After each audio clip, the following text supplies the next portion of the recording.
हमारे सामने हमारा इतिहास पड़ा हुआ है कि जब भी हम धन बल परिवार को पाकर अहंकार करते हैं, शक्ति को पाकर हमें अभिमान होता है, तो इन्हीं समाज में से कोई न कोई निकलता है और हमारे घमंड को चूर करता है, पतन होता है।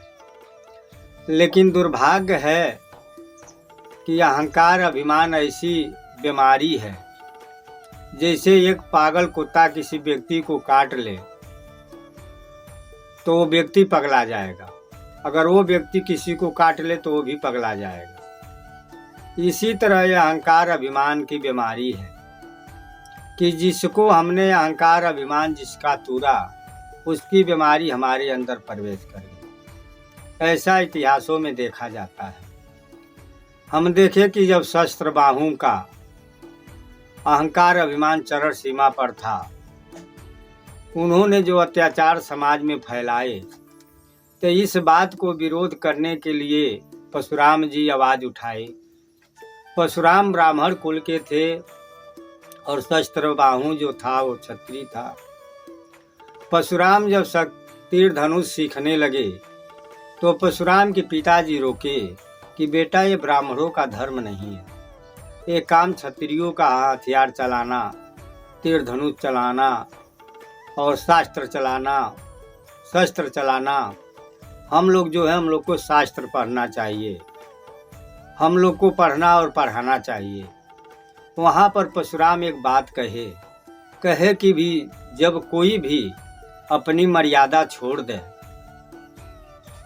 तो समाज के किसी भी वर्ण के लोग उस गुण को अपना सकते हैं। और उन्होंने हथियार चलाना सीख लिए और शस्त्र बाहु का विनाश किए। शस्त्र बाहु को विनाश करने के साथ साथ बताया जाता है कि क्षत्रियों को 21 बार संहार किए। लेकिन परशुराम ब्राह्मण थे, उन्होंने अन्याय के खिलाफ लड़ा। लेकिन धीरे धीरे उसी ब्राह्मण कुल में हथियार चलने लगे, सीखने लगे लोग, और आगे चल के जो रावण हुए, लवरासुर हुआ, इन सबों के अंदर वही अभिमान अहंकार आ गया जो शस्त्र बाहु में था।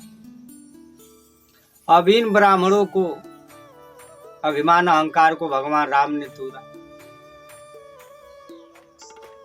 फिर आगे आकर द्वापर में तमाम ऐसे क्षत्रिय रजवाड़े थे जिनके अंदर अहंकार अभिमान हुआ। जैसे कौरव थे, भगवान कृष्ण कौरव और पांडवों के बीच में युद्ध होता है और भगवान कृष्ण अपने जीवन में अनेक रजवाड़ों का, अनेक क्षत्रियों का संहार किए रहते हैं। लेकिन ये बड़ी बात होती है कि भगवान कृष्ण अपने राज नहीं लेते, कौरवों को मरवाकर पांडवों को दिए, जरासंध को मारकर उनके पुत्र सहदेव को दिए, शिशुपाल कर मार के उनके पिता को दिए, कंस को मारकर उग्रसेन को दिया। ऐसे सैकड़ों रजवाड़ों को। आज तो राज के लिए बड़ी महामारी है, लेकिन भगवान कृष्ण नहीं लिए। लेकिन क्षत्रियों को विनाश कराए, दुष्ट रजवाड़ों को विनाश कराए। जब कोई नहीं रह गया, उनका परिवार बचा। अब वही बीमारी उनमें, इनमें भी अहंकार अभिमान चरम सीमा पर, साधु संतों से मजाक उड़ाना। भगवान कृष्ण जाकर नारद से कहते हैं हमारे परिवार में ऐसी ऐसी समस्या है। नारद जी कहते हैं कि विपत्ति दो तरह से आती है, एक बाहर से आती है और एक अंदर से होती है। आपकी विपत्ति बाहर से नहीं है, आपकी विपत्ति आपके घर से है। आपने पूरा जीवन अपने परिवार को लड़ना और लड़ाना सिखाए, दुष्ट रजवाड़ों को संहार किए। अब कोई राजा दुष्ट रह नहीं गया। अब ये लड़के आपके लड़ने का जो अभ्यास किए थे, जिनका स्वभाव था लड़ना, अब वो अपने में ही लड़ रहे हैं। कहते हैं इसमें यही होगा कि आप बिना लोहे के अस्त्र से इन लोगों से लड़िए। तो बिना लोहे का अस्त्र होता है मधुर बाड़ी, लेकिन फिर भी काम नहीं चला।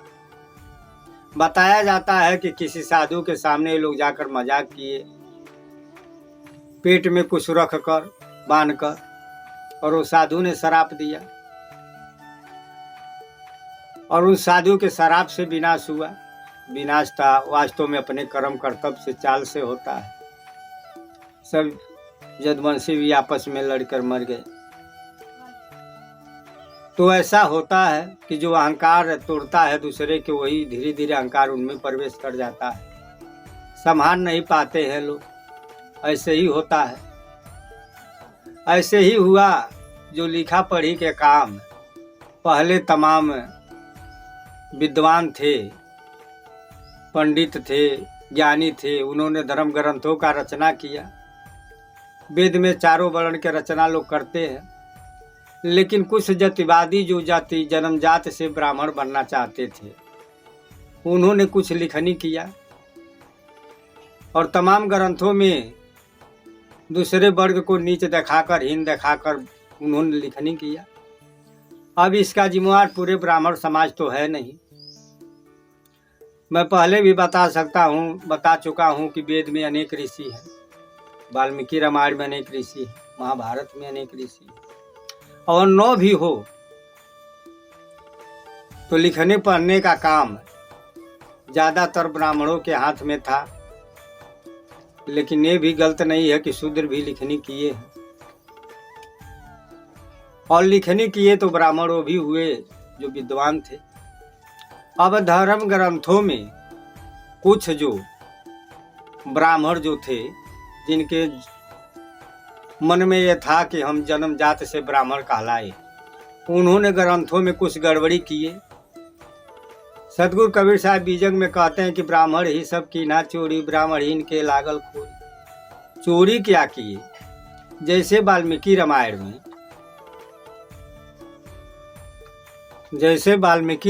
में सबूक का हत्या, भगवान राम जाकर एक शूद्र कुल का सबूक थे जो तपस्या कर रहे थे, उन्हें जाकर खोज कर मार देते हैं।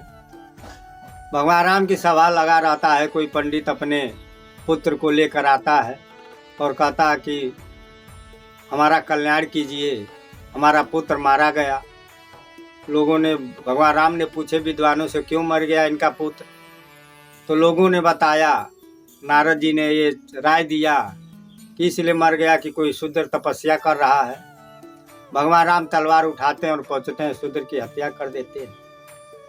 अब यहाँ विचार करने की बात है, जो भगवान राम निषाद को गले लगाते हैं, शूद्र की सेवड़ी के जूठी बैर खाते हैं, वो भगवान राम जाकर और सबूक की हत्या करेंगे। जो नारद इस बात को बताते हैं कि कोई शूद्र तपस्या कर रहा है,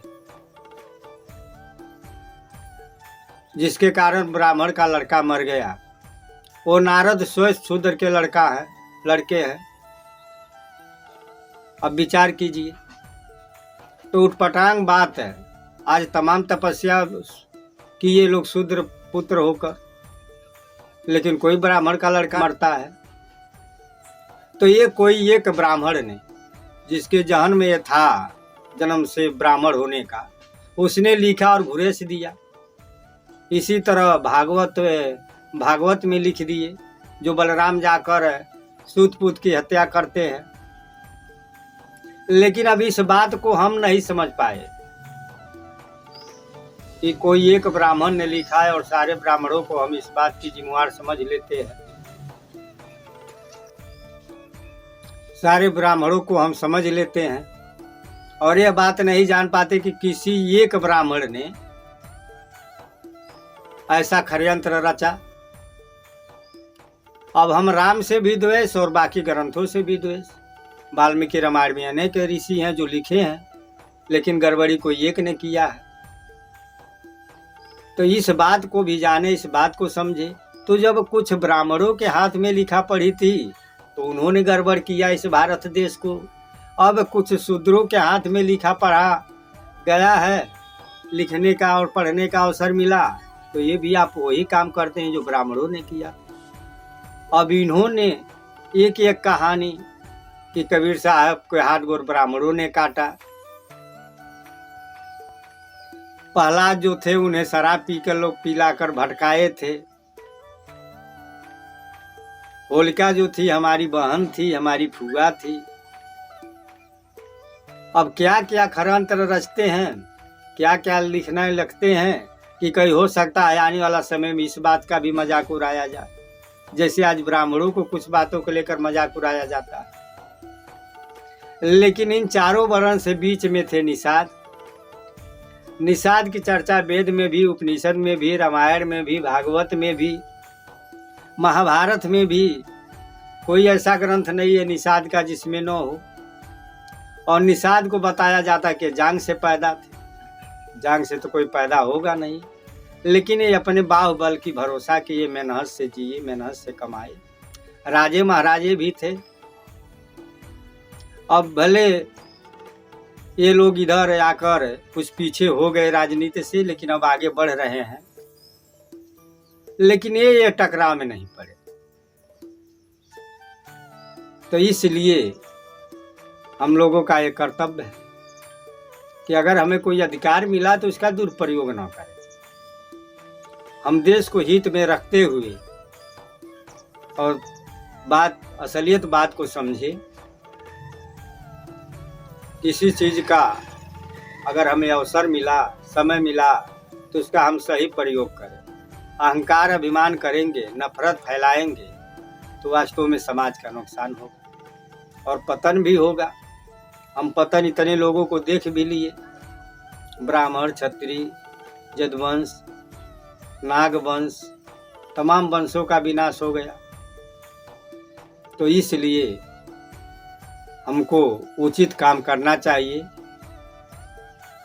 आइए इसी के साथ हम अपनी बारी को समाप्त करते हैं।